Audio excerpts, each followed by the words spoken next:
Welcome, everybody, to the 2021 Commercial Summit. We are going to start today with a presentation by Ron Wirtz of the Federal Reserve. Ron is presently the Regional Outreach Director for the 9th Federal Reserve District out of Minneapolis. He analyzes current business conditions across the 6-state district.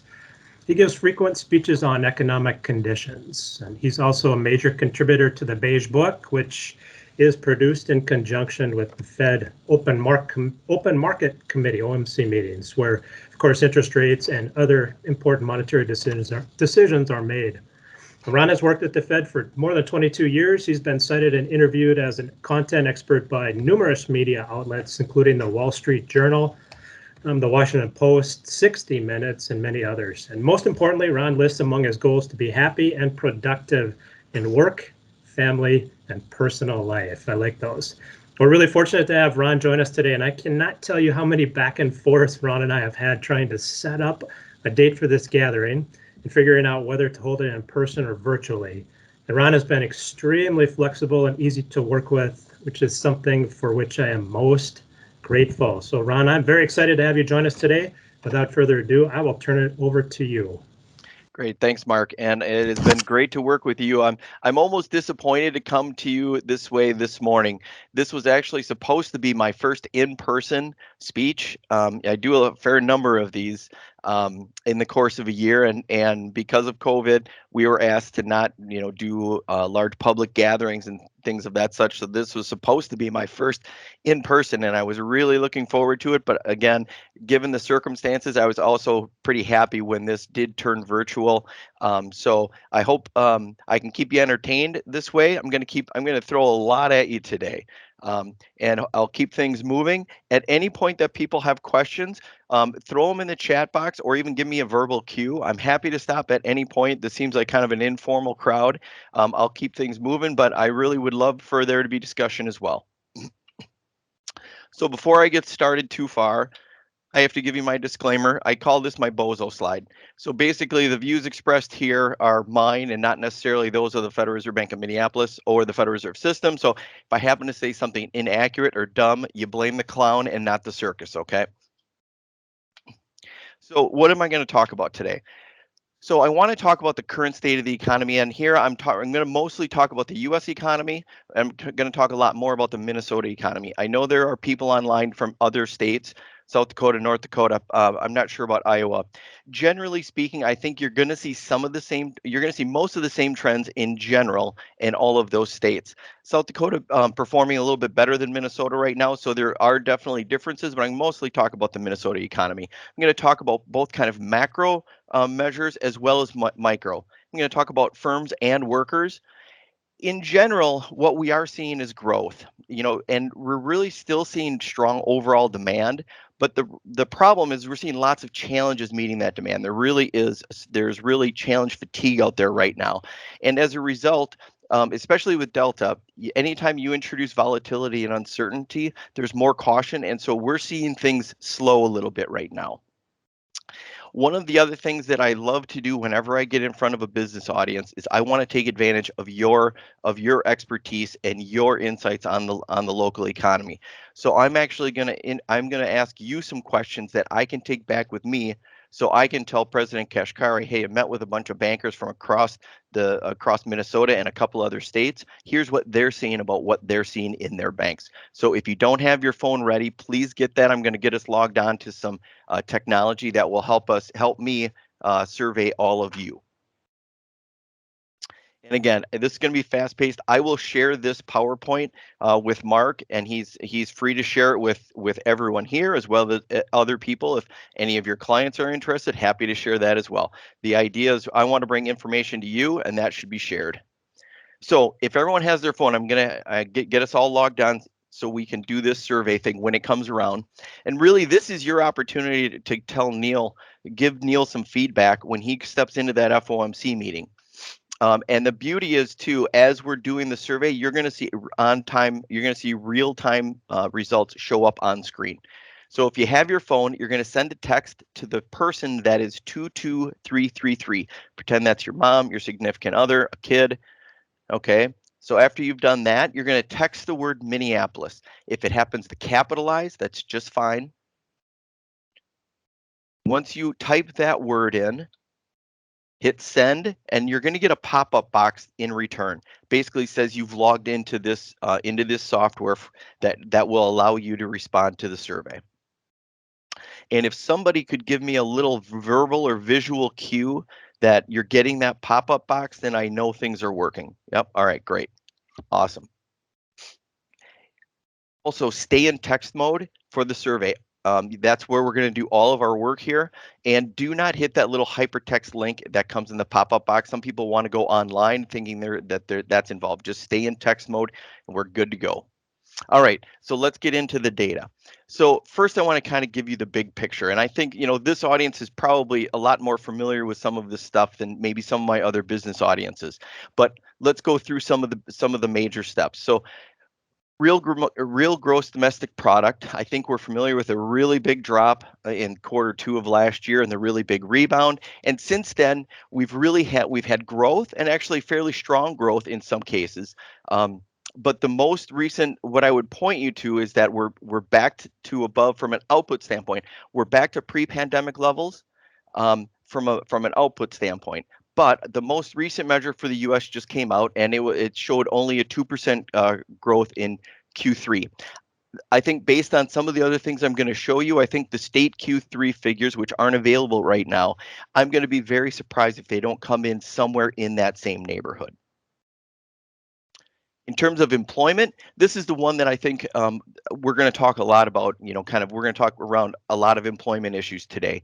But I think what we're generally seeing is that we had a nice snapback in the Q3 of last year, but since then, employment growth has been very, very flat. Overall, especially given the steep drop that we saw, we're still fairly significantly below pre-pandemic levels, especially compared to the U.S. So we're still 4% or so below pre-pandemic levels in terms of total employment, and I don't see us getting back there very quickly. In terms of inflation, something I know this crowd really pays a lot of attention to, I'm just going to walk you through some kind of how the Fed it uses different measures. I think everyone's familiar with the fact that both core and headline inflation have been increasing. This might be a measure that is not as high as what you would think. I don't know how familiar people are with different inflation measures. Personal consumption expenditures is the inflation measure that the Fed prefers. And the reason for that is that it allows for substitution. So the CPI, this consumer price index, is a basket of goods that essentially is measured every month. The personal consumption expenditures allows for substitution in that basket. So if the price of beef goes up, I'm gonna probably take that out and I'm gonna buy more chicken. So it's more of a reflection of household expenditures. And we do see that that's consistently lower than CPI, but it is still very elevated over its long-term trend. We also pay attention to the producer price index, the wholesale level. That's been generally even higher than CPI. And the other thing that we're seeing with higher producer price indexes is that in general, we're seeing more flow through of those higher prices to the producer go to the retail level. So now I want to drill a little bit closer to home and to talk about the pandemic recovery. First, I want to start with you. So if you have your phone, here's that first question that I mentioned. So how would you describe really since September, loan and other business activity at your bank location compared to the same period last year? So all you have to do is pick the right letter that corresponds, hit send, and we'll see the horse race start.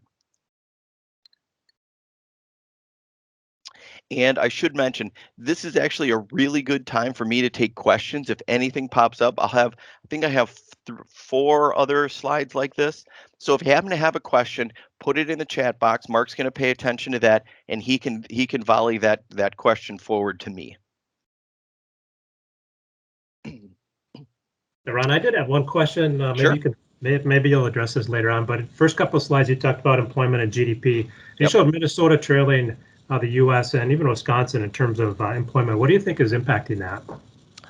From an employment standpoint, I don't think there's any question. It probably has to do with the fact that we had tighter regulations or tighter business restrictions having to do with COVID. If I went back, I think it's pretty real noticeable because in last year, the October, November, you see a significant dip in Minnesota. And again, that's because hospitality and other firms were having to lay off again. So I think that's part of it. GDP has actually been faster than Wisconsin. So there's not necessarily a one-to-one relationship there either.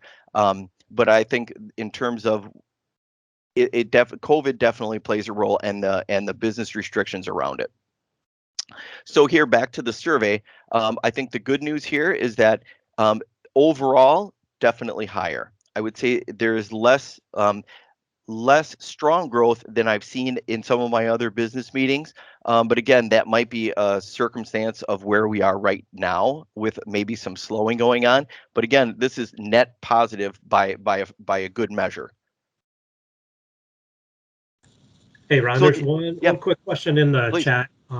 Isaac's asking regarding employment, do we know how our surrounding states, Iowa, the Dakotas, are faring as it relates to recovery? South Dakota is higher on virtually all of the measures, both employment, GDP. North Dakota less so, mostly because because the oil industry is not rebounded yet. Iowa is not in the 9th district, so I can't actually. I don't have as much information on that. I would suspect it probably is somewhere between South Dakota and North Dakota. So probably fairly similar to Minnesota, but I don't have data on that one. Yeah, that's helpful. And then one other question for you. With every business looking to hire, are the employment numbers impacted by a smaller workforce pool?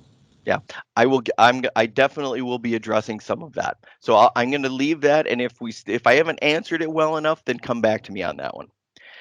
Okay, so now we've had some of the macro measures. Now I want to get into a little bit more of the micro. So one of the things the pandemic did, it really forced the Minneapolis Fed to do is really get more aggressive with outreach, because data lags. We needed to have a better sense of what businesses were experiencing. So we really moved heavily into the survey area, and luckily we've really gotten some traction on this. So we have pretty good data in terms of how firms are performing, and we now do regular quarterly surveys that I think are really instructive.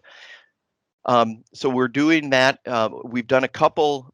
We've established a couple quarterly, as I mentioned. One of them is this general business survey. I have recent results from that. And then I also do a construction survey. I have results from late August.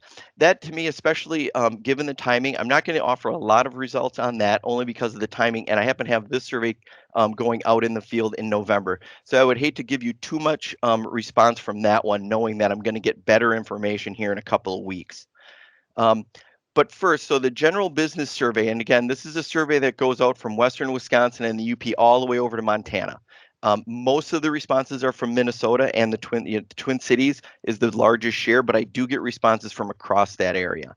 So how to read this chart, and there'll be several kind of like this. What I do is, what I'm looking at is trying to compare different periods of time. So I ask about quarterly revenue at the firm, and a comparison to 3 different time periods. Compared to the previous 3 months, so quarter to quarter, compared to last year, so year over year, and then expectations for the coming quarter. And basically what you see here is that we're seeing growth, both year over year. Quarter over quarter suggests that there's a little bit of slowing going on. That's a very even match in terms of those seeing growth versus those seeing decline.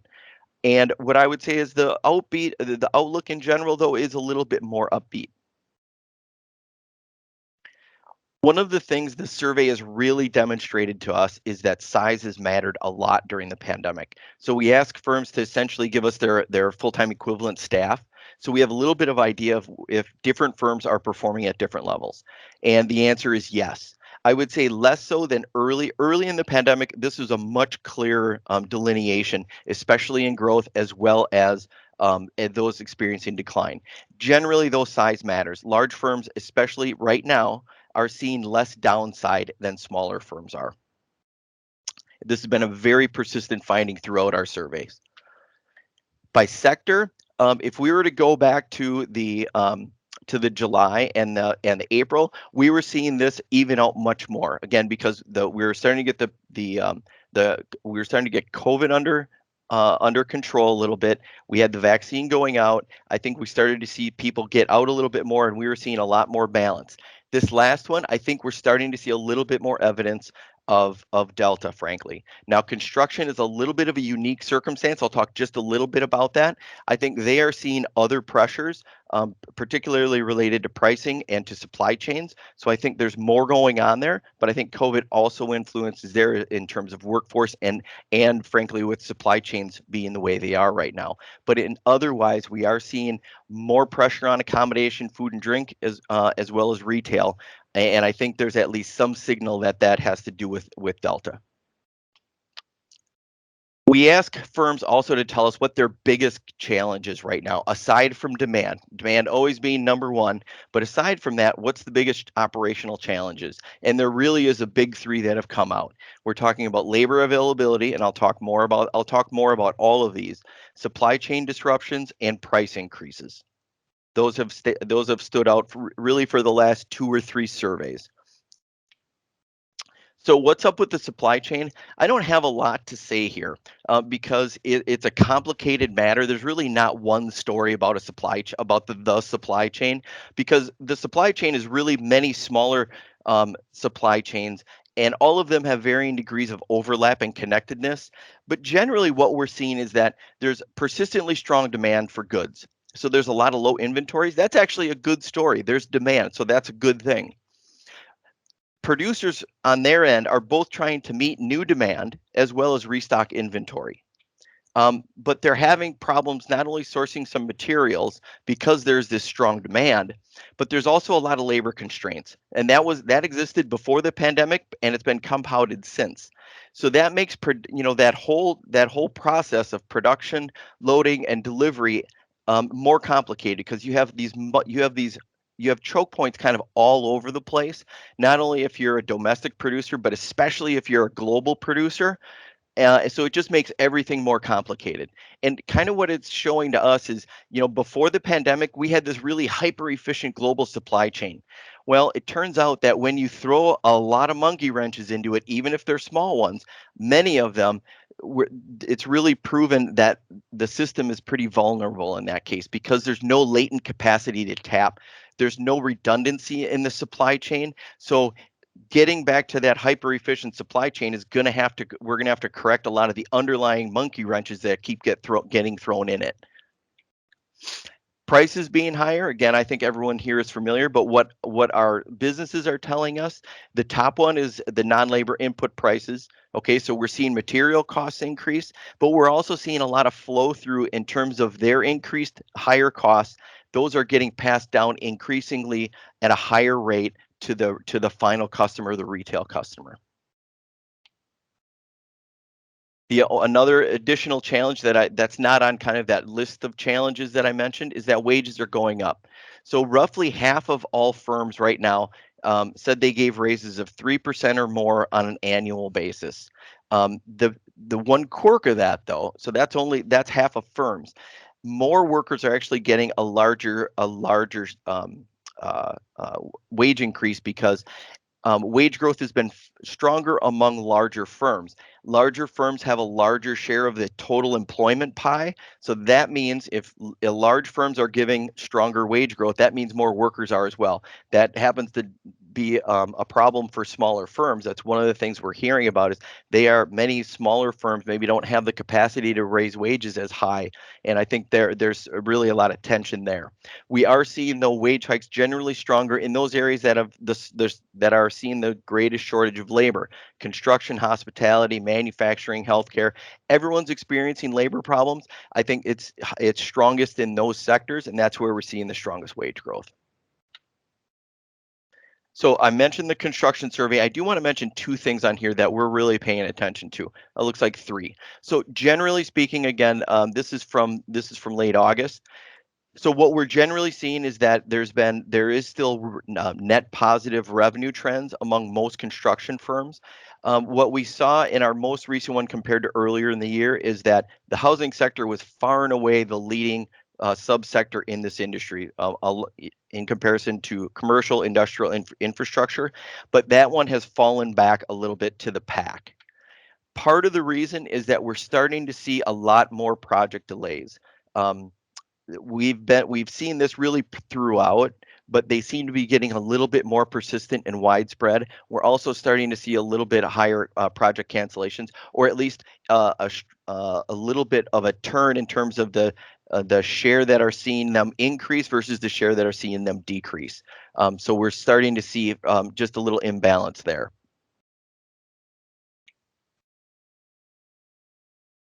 The other thing we ask about is we want to know what the pipeline is. One of the reasons we do this survey to begin with is we think construction is a leading indicator. You're not going to build that house, you're not going to build that office tower, you're not going to build a new bank unless you have some confidence in what demand's going to be in the future so you can pay for that capital asset. So we ask about pipelines because we think it's a good indicator of confidence. And what we're seeing right now is that the public project pipeline has been in contraction for a couple of quarters now.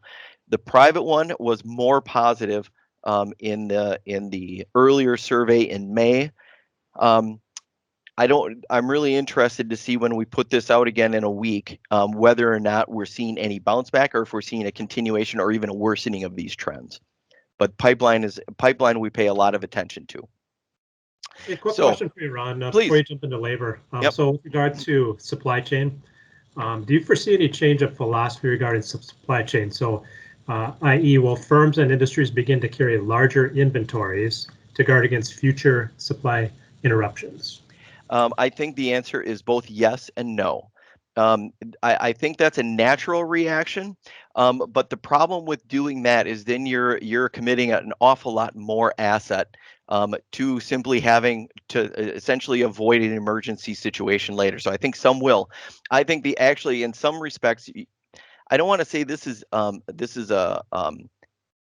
the other side of that coin, but what we're hearing from like vehicle dealerships is that they might actually carry less inventory than they historically have. I have a contact out in the western part of the district with a number of dealerships, and they are mostly selling cars right off the truck.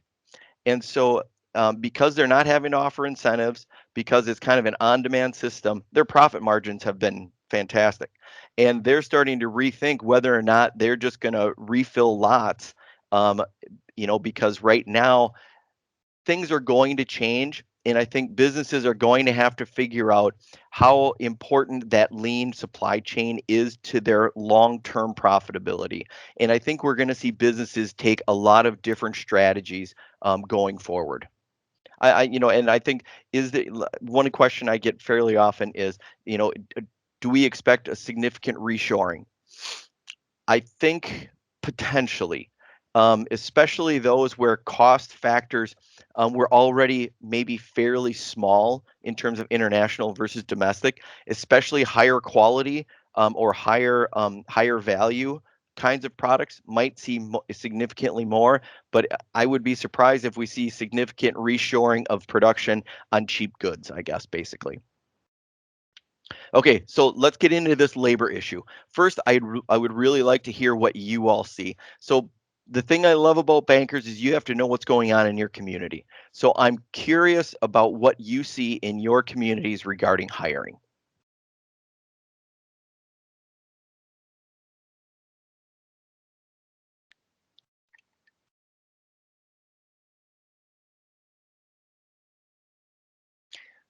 So not surprising. I think it's in the news a lot. I'm sure you all talk about it. I hear about it a lot. I do hear that most or everybody is hiring. I don't know. It's not that nobody is having to lay off. I see, unemployment and initial claims, and there still are a lot of layoffs. But in general, there's an awful lot more hiring than I probably have ever seen in my career at the Fed. The data show it as well. We get data from Indeed, and what we've seen is that it not only has gotten back to pre-pandemic levels, it's significantly higher than pre-pandemic levels. Now, part of this is a measurement issue. I think more people are using Indeed than they did pre-pandemic. So there's a little bit of I would say there's a little bit of adjustment you'd have to make in terms of actual. But again, I think the general sense is we're seeing very strong job offerings. As we talked about before, though, total employment has been a different animal. Again, I showed you this chart before in terms of employment, and there that your question earlier, Mark, there you really can see the very visible effect that the shutdown that happened in October and November, what that did to employment. Okay, and it actually has rebounded, and the trend in Minnesota, I would say at the very worst, is a lot better than it is in Wisconsin right now. For probably a variety of reasons. I don't even know that I'd be able to put my finger on exactly why that's happening, but the trend is good right now. But it's slower than you'd probably like because we're still under pre-pandemic levels. I also put up there, sometimes we get in this idea that, state level is a state level. Well, it's actually made up of many different rates of employment. So I have the metros there, and you see mostly the same. Rochester has rebounded more quickly, and frankly, most of them are fairly close to pre-pandemic levels, which suggests that job growth outside of metro areas has been significantly slower. Also been much slower in Duluth. The other thing, you can splice the data, the employment picture a lot of different ways. One of the things we're paying more attention to is what kinds of jobs are coming back. And what this chart says is basically high paying jobs didn't go down very far and they rebounded very quickly. They are above pre-pandemic levels.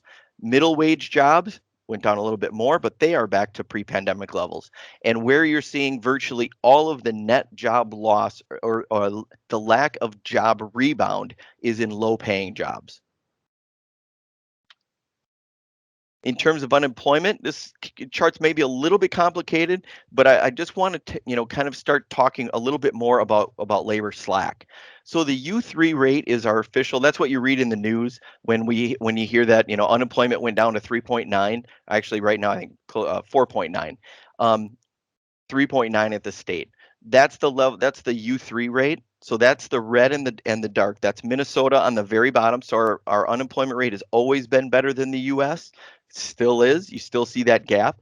So then if you go to a couple other measures, a couple of things that I want to point out is it's not going down for everybody. It is going down for Black and African Americans, but it's still 8%. Okay. When we start talking about whether or not there is full employment, that's what the Fed worries about. Our dual mandate is full employment. My boss, Neil Kashkari, is really adamant about paying attention to all workers. And so the Black or African American unemployment rate really matters to him. It should matter to us because that's labor slack. And that's something that we have to figure out. How do we get that rate down for everybody's benefit? Then there's this other rate, the U6 rate. And basically what that is, I have the definition actually there at the bottom, but basically what it is, it's the U3 rate plus folks that are working part-time but would prefer to have full-time jobs. And it's those that would like a job but haven't looked in 12 months. So this is a survey based. And what it shows is that there really is more slack out there in terms of full employment than what the U3 rate really reflects. That's at 8%. It's still 2% higher than it was pre-pandemic. Okay, another survey.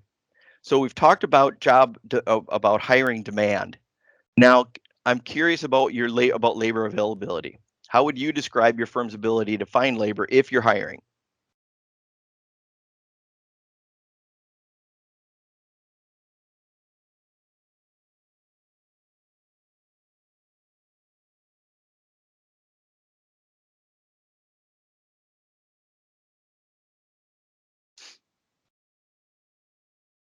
I want to talk to the person that said good labor availability. I am actually really interested in that. And I don't know if we can get into it here, but if anyone too, what I would love, if you have comments, any additional color to the answer that you provide, you don't have to out yourself in terms of what you actually said, but if you want to offer any additional color in the chat box, Mark, if there are useful things for me to learn about from that, I'd love to get a transcript of that. But generally speaking, this is what we hear from businesses. The survey that I discussed earlier said the same thing. Businesses are hiring everywhere. They are not having luck in terms of actually getting people to take those jobs, and that is why employment isn't rebounding as fast as we would like. Labor force participation, in my opinion, is probably the most important metric that we don't pay attention to that will be important to follow in terms of our recovery. What you see in the long-term trend of labor force participation, leading into the pandemic, roughly 10 years ago, and actually this trend it's pretty interesting going back to the early 90s actually, but over the last 10 years, we were seeing it generally decline roughly until we got to just before the pandemic, roughly 2018 or so, at least in Minnesota and in the US, we were starting to see a little bit of a pivot and an increase in labor force participation. Then the pandemic hit, and you kind of see what happens. In terms of the actual trend, I wouldn't worry about the volatility in the Minnesota and Wisconsin. I think the US is really what's happening, and there are data methodology, I think quirks that gave us the spikes in the state level. In general, what we're seeing is that it has declined and it hasn't bounced back. And if you look at the long term, labor force doesn't tend to react very quickly. It can react to shock very well, but just like a patient, you don't go from a shock to perfect health again. Okay. The recovery always tends to be longer than the shock. One other way to look at this, so you have unemployment is the blue line. So you had the big spike and then the steady decline. At the same time, the labor force, those people working or looking for work, declined. Normally, it would go opposite. So normally, when unemployment is going down, you're seeing labor force go up. In this case, we're seeing labor force actually go down while unemployment goes down. And what that means is that people are actually leaving the labor force. That's one of the reasons why the unemployment rate has shrunk. So they're not looking for jobs anymore, so they don't count in the data. Okay. Whether or not, I'll talk a little bit more about this. We're trying to get a better sense on why people are leaving and whether or not they're leaving temporarily or permanently. This is another chart that I think has an awful lot of information to it in terms of trends. So this is a survey put out by the BLS called the Job Openings and Labor Turnover Survey. And so I'll walk you slowly through this. The brown line being job openings, we've already established job openings are increasing significantly. Hires, and this is for the Minnesota labor market. Hires rebound shortly after the big decline. Okay, but it is kind of stable. It is stabilized out. We saw, I think, with the increase in vaccinations, we started to see a little dip up, and now we're starting to see a little pullback again. Okay, generally in the noise there, I would say hires are increasing. They're just not increasing terribly fast, and it's been fairly volatile. The most interesting line in this chart to me is the red line. That's quits. That's a voluntary quit. So during a pandemic, we are actually seeing more people quit their jobs voluntarily. That is unprecedented. Okay. Why are they doing it? It's one of the things that we're trying to get our hands around. We know there's this great resignation. We know a lot of old people have left jobs and are not coming back. There's an awful lot more underneath that, though. And I'm going to talk a little bit about that. And then you have the gray line where you see the big spike during the the onset of the pandemic. And then really that has stayed fairly stable since then. There's a lot of talk about, especially over the summer, about pandemic era unemployment. And I would never debate that had an influence on the labor market. What I would say is I think it's probably been exaggerated. We've been starting to ask more and more what people are seeing in the labor market after the pandemic era programs have gone away. And generally what we're seeing is that it hasn't had a net positive effect, or at least only a small net positive effect. And they are also seeing, because maybe there is a small increase in the number of people coming out, they're actually seeing a decline in the quality of job applicants.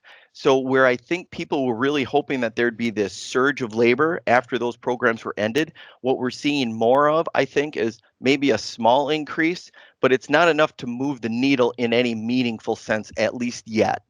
That doesn't mean that it won't. Maybe people still are, people are still have savings to fall back on. They're hoping for a better job or maybe more dire circumstances. We don't know exactly.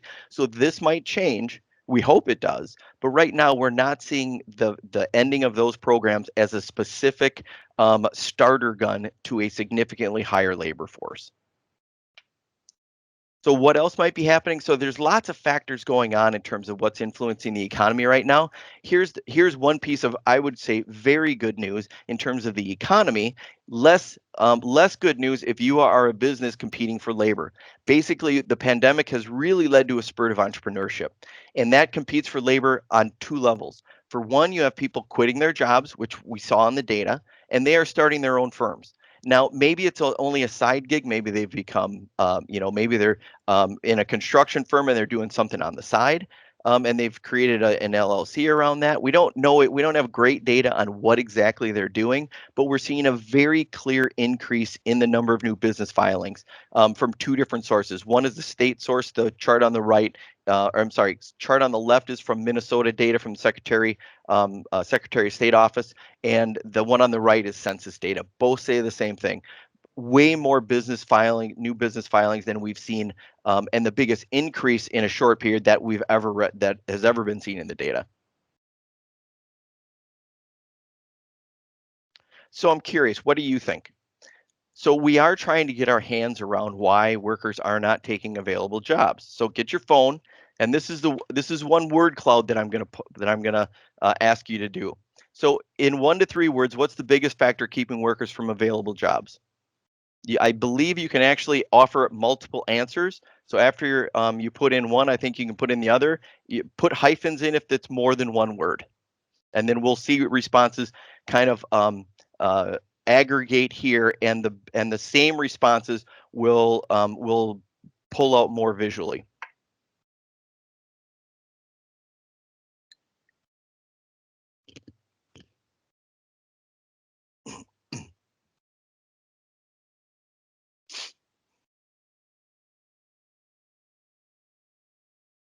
Okay, COVID still coming up. Government payments. Yep. Um, keep going.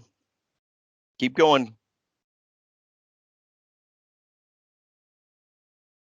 So there's a couple of things. What I really like when we do things like this is there's always some answers that tend to pop up more than others. Okay. The other thing that this shows, there's a lot of different obstacles that could potentially be tensions in that that job matching process. Okay. So I'll give this a couple more seconds to evolve. But generally, we're looking at childcare, government payments, COVID. So I'm going to move on here. I'm going to tell you what I hear, what I would say are the dominant themes that come out of the surveys that I do in my general outreach. What I hear is that nobody wants to work anymore. I hear this very consistently, and that workers are lazy. Everything would be better if they would frankly just get rid of government benefits. They're too generous, and they allow people to work. And they're also using fear of COVID as an excuse, basically stay on government assistance. What I will also tell you is that some of that's probably true. Okay, I don't think we should deny that. What I would say is that it's a too simple generalization, and it likely fits only a fairly small share of the non-working population, and it's probably also a share that is not going to move our productivity needle very much. So to me, it kind of misses a more complicated labor picture, and if we focus too much on that kind of on that reason, I think it likely misdiagnoses the problem, and that means we're going to overlook the solutions that might actually move us forward quicker. So I'm going to have to take a step back here, because that really is kind of a fundamental reason why the Minneapolis Fed has kind of taken a step back and said, how do we start understanding the worker side of the picture better? So we've always tracked the economy, but we've typically done so via firms. I just talked to you about the surveys that I do with firms. That has been a very historical tool with the Fed. Okay, so we've done it via firms because there's a good reason to. They offer really good insights on aggregate activity, and they also offer us insights across geography. So I know if Minnesota is doing better than South Dakota or vice versa. I can do it by industry. I know if manufacturing, how they are performing versus, say, construction or tourism. So there's a real good reason why we interview firms. But a firm-centric view is really one-sided, especially as it relates to labor market environments. Okay. So what we've done, so when you're a firm, you think you have a really good idea of what the labor pool is and what their motivations are. What I would say is they probably have some insights, but I also think we probably don't really know what workers are experiencing because we don't ask them very often. So what we're trying to do more of is we're trying to get a better understanding of the labor market from the worker point of view, especially those that are not working right now in some capacity. And really all we're interested in doing is there are fairly, I guess, basic interests right now that I think will evolve as we go, but we want to know what their experience is as it relates to searching for a job, getting that job and keeping that job. We've actually started mostly with intermediaries. So we are generally trying to work with job service organizations who deal with job seekers. And so far, we've done about 6 surveys in the last 6 months, and we've really started to learn a lot about what's going on. We still have a ton more to learn, but why are we even doing this? I mentioned it before. I think labor force participation is arguably the single most important factor in long-term economic growth. Unless you can move the needle on productivity, which hasn't moved very much, you have to increase the number of people you're employing. Otherwise, otherwise the economy just doesn't grow that much. So labor force participation is critical going forward. So don't try to read all this. I'm going to try to quickly describe what the question we asked staff people that work with job seekers. And this is a survey that I did with a group called the Minnesota Employment Services Coalition. So it's firms like Hired, Goodwill, Easter Seals that have job service assistance programs and training. And we asked their staff a question we gave them a list of potential obstacles, and we wanted to see which ones really floated to the top in terms of how big of an obstacle they were. And the top ones you see that we're starting to see more and more kind of float to the top is this affordability of daycare and the affordability of housing where jobs are actually located. Now, there are lots of others. I think what this chart says is there's lots of obstacles of varying degree, but as a unit, what it shows is there's just lots of tension to job matching right now. Some of them are worker based, so there are skill problems, there are motivation problems, there are other issues that are kind of embedded with the worker that they have to deal with. There are also some that are employer based, low pay, HR screening processes that might not recognize useful applicants, lots of other things. And then there are some that are related to the economic environment. That kind of goes to the affordability of daycare. That's not an employer's problem. That's also not it's a worker's problem, but it's not sourced from the worker. Okay.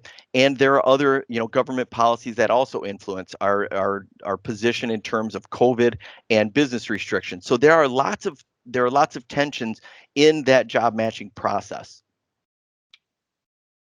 We also asked them, kind of more generally why job seekers were turning down available jobs. And the things, again, these are fairly general, but we're trying to kind of first get a better picture. And as we get a better picture, maybe zero in on areas. But we are seeing that family or household reasons are a big impediment.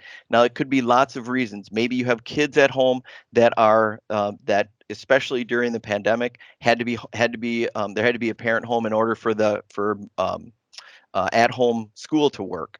There are also job quality reasons. They're not taking jobs because they don't believe they're good enough. There are also motivation reasons. I don't think we should back away from the fact that some aren't interested in work and are frankly just managing the way they are. But I think what this tells me is that I think firms tend to have a view of workers, and I think workers see the issue somehow differently. Motivation is an issue, but I think if we focus on that, I think we're focusing on something that I don't think is going to move the ball very, very quickly. So why does this matter? I think I've kind of already covered this, but it really matters because we've seen a fundamental shift. In the past, there's been labor surplus, and that has really required firms to figure out a way to screen out job applicants to find a really good match. That's how it should be. But the problem right now is now we have a labor shortage and it requires more of a screen in approach. if we're short of labor, what are we doing to consider a bigger pool, somehow expand the kinds of people that we're interested in at least considering for this open job? So we're really trying to find possible fits. Workers have leverage right now.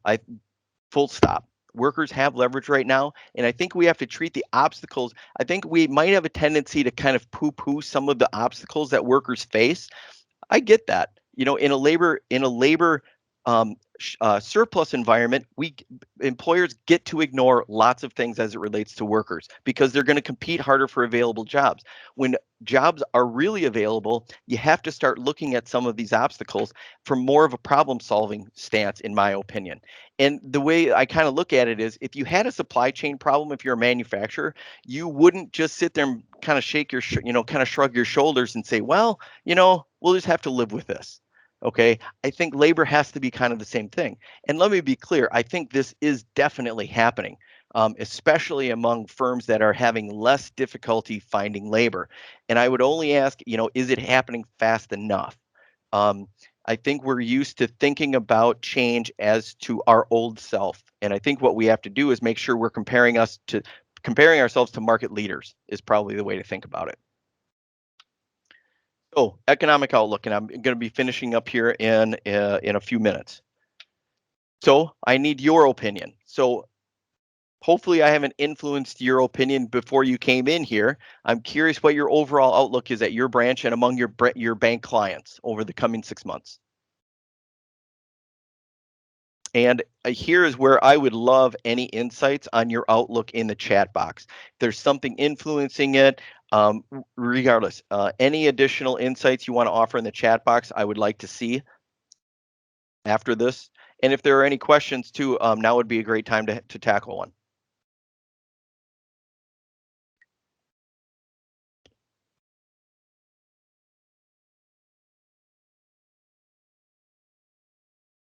Kind of, I would say this is maybe a little bit less positive than what, if you go back to the very first question I asked you, if you remember, real positive, a moderate positive, but definitely net positive by a significant margin in terms of recent revenue. Looks like maybe going forward, maybe a little less positivity, although it's starting to go a little bit more positive here. But again, net positive, I don't think we should look that in the mouth. I think that's a good thing. Growth is good, even if it's not always everybody. In terms of the survey work that we do, what we're seeing is that it is still positive, just like you showed. What I would say is it looks like there is a pullback and a little bit more cautious outlook than it was in July. And I think, again, there's probably lots and lots of reasons. The things we talked about: higher prices, supply chain problems. In my opinion, I think Delta is in the background of a lot of this. We've since the onset of the pandemic, what data has shown is that the severity of infections is influencing people's decisions. I don't think that should be a surprise. That's not a political statement. That is borne out in the data. Where there is infection increases, people have pulled back. And so that's, I think, what we're seeing in this chart right now. Now, again, we get control of the virus. Caseloads are going down. I'm hoping that, especially going into the holiday season, that this is going to see another rebound in outlook. So some final thoughts. So the good news is that the economy is growing. Again, in these circumstances, given higher prices, given supply chain problems, I don't think we should underestimate frankly, the positive fact that the economy is growing, and there is capacity, I think, and demand for faster growth. The problem is that there is some sign of slowing, and there are lots of challenges that I've been talking about. Supply chain problems, higher prices, labor constraints, and COVID is this wild card. Fixing a lot of the things that are going on in terms of those first three things really does demand that we get a better control of the virus. If we get better control of the virus, all of those things will improve, in my opinion. And finally, labor force participation. I think that's going to be, if that starts to go up, that is going to send good signals all the way across the economy. Workers have leverage. Okay, and I guess, kind of my final point. And I think if we really are interested in getting more people to work, we got to problem solve. We have to have a mindset that is problem solving, how to find ways to get more people into your business, and more from a global. I know it's very, very tough to run a business. I hope I don't come across as preachy in terms of your individual business. I know not every business can raise their wages. I know not every business has the flexibility to do a lot of new things. But from a macro standpoint, that is exactly what's going to happen if we want to change the current labor force participation trend. And I need one more. The bank requires me that I get one last piece of feedback, and I would love to start getting some questions, but I would love just a little bit of feedback. Results won't show here, so if I didn't do a great job, I'll be able to see that offline, and I'll do the fetal position later. But if you could give me a little feedback, I would appreciate it. I'll leave this up just for a little bit, and I'll take questions now. Ron, we've got a couple of questions for you in the chat. Just building off your comments, though, on labor force participation. Yeah. Us as a bank, historically, a lot of folks with finance degrees will come in. That's who we'll look for, or will naturally fit into our ranks. We've talked to, because some of the difficulties in finding people, about looking for folks with different backgrounds, so history degrees, English degrees, things like that. There are definitely challenges in doing that, because there's more on-the-job training, more background that they just need to learn. But we've had some success doing that, and I know we'll continue to do more of that. And I applaud all of that. I think that's the right way of thinking about it. Is, and I don't blame businesses for doing things that used to work. That's why practices have evolved. And in the past, you didn't have to open up that net. You could get that finance person because there were plenty of them out there. And now, just because it's changed, I think what we have to think about is, what is a real technical skill that I can't teach, and what is teachable? I find that I'll use myself as an example. It's useful to know some economics, but in terms of my job, can you be a people person? Can you make a phone call?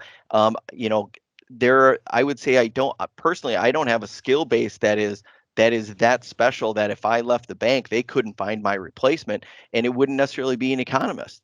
It might be a journalist, because they have some of those resident skills that I think would be very successful in this. The unfortunate thing for the bank is they wouldn't think that way. The bank happens to still have the luxury of being an attractive place to work. I worry about it, frankly, because I feel like it often can rest on its previous hiring laurels in order to attract labor. We'll see if that continues, I guess. But I would agree exactly with your strategy. Yeah, communication and the ability to interact with people is so important. Yep. Along that idea of labor force participation, a question for you. Do you foresee the incoming Osha vaccine mandates for mid and large size businesses affecting labor even more in a negative way? It's so funny that you would ask that. Well, it's a perfectly reasonable and good question. It's funny because I was just looking at some data this morning, because I did that October survey, and I have surveys responses by firm size. So I was looking at that this morning, and the categories are, let me think here: sole proprietor 1 to 10, FTEs 10 to 50, 50 to 250, and over 250. And over 250, they are seeing the most. They are seeing the slowest growth in employment. They're actually seeing a contraction, and I think that is why, because they are seeing people that they are going to have to let go. And as we talked about, you can't just fill a seat that someone has left, especially because that labor pool also is required to be vaccinated for you to come in. So I don't think there's any question you're going to see some effects from that. The other side of that coin, though, is if we don't do things that are going to control the virus more, you're going to have some of the same complications. Because again, we know that virus infection rates have influence on people's interest in working or ability to work. So it's a very double-edged sword. That's a good answer. One other question for you, big picture question here. So, how much of the economic recovery is due to government stimulus? How much of the recovery is? Yeah, how much of the economic recovery? Oh, I think a fair share of it. I haven't done any work, and this is in. Let me go to my bozo slide. So this is just my own opinion. Um, I think the government stimulus has been critical, especially in the early parts of the pandemic, just to keep a lot of businesses afloat and a lot of households afloat. I think if we hadn't done that, I think what you would see is basically just kind of a perverse cycle happening.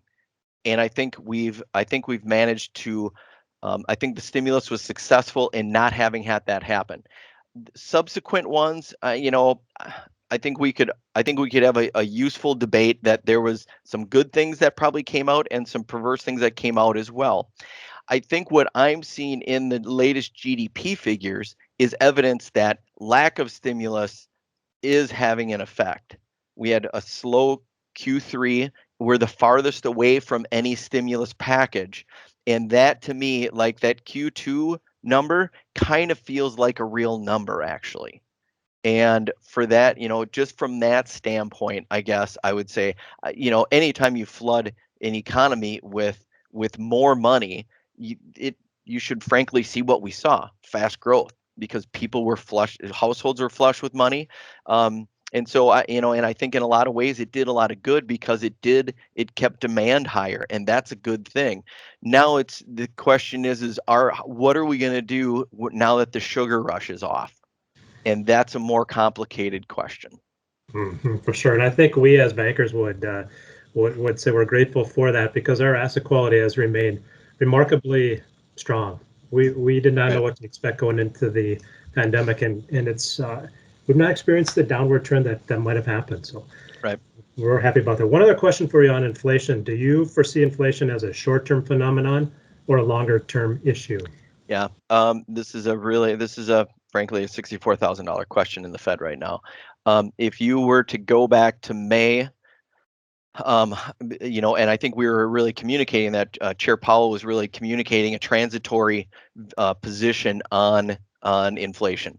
I think since then, I think because of Delta and some of the other pressures, because you had in April, May, you had the release of vaccines, a lot of positivity, um, people getting out there. I think there was this notion that things were going to be kind of going back to normal. So that's why I think the Fed really had this transitory feeling like prices are going to come down. They always do in circumstances like this, and the underlying factors for why prices were going up should be resolving themselves, especially as it relates to supply chains.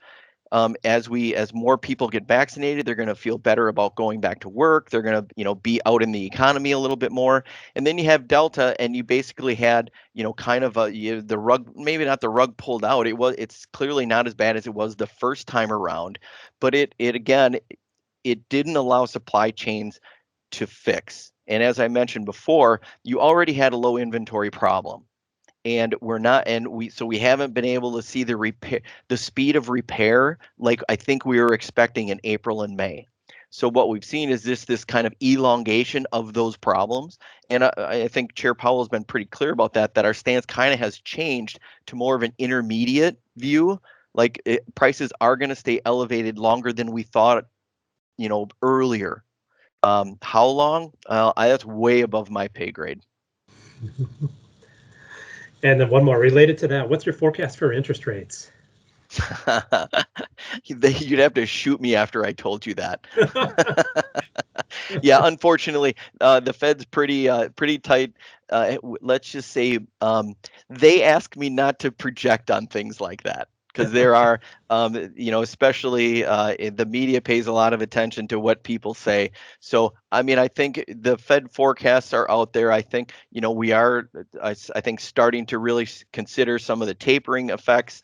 So, I mean, I think for interest rates to bounce a little higher, I don't think I would be surprised at that. How fast and how far? I think I'm best off probably not giving you a lot of projections on that. And frankly, I don't have any better information than you all do. I think we could put most of our guesses in a hat, and I'd probably be right amongst where most of you are.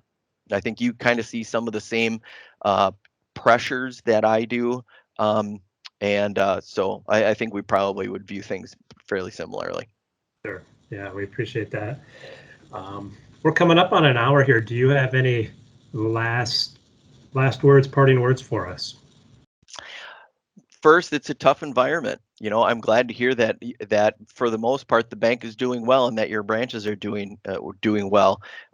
You're to be congratulated for that. And for firms that running a business, I am not a small business owner. I have friends that are, and I am always amazed at how hard it is. At all of the challenges, and this is a really, really challenging environment. And so I guess I would say I just wish you luck. It sounds like things, growth is good. And so I hope that continues for your bank, and I hope it continues for your clients. And I appreciate the opportunity to chat with you today.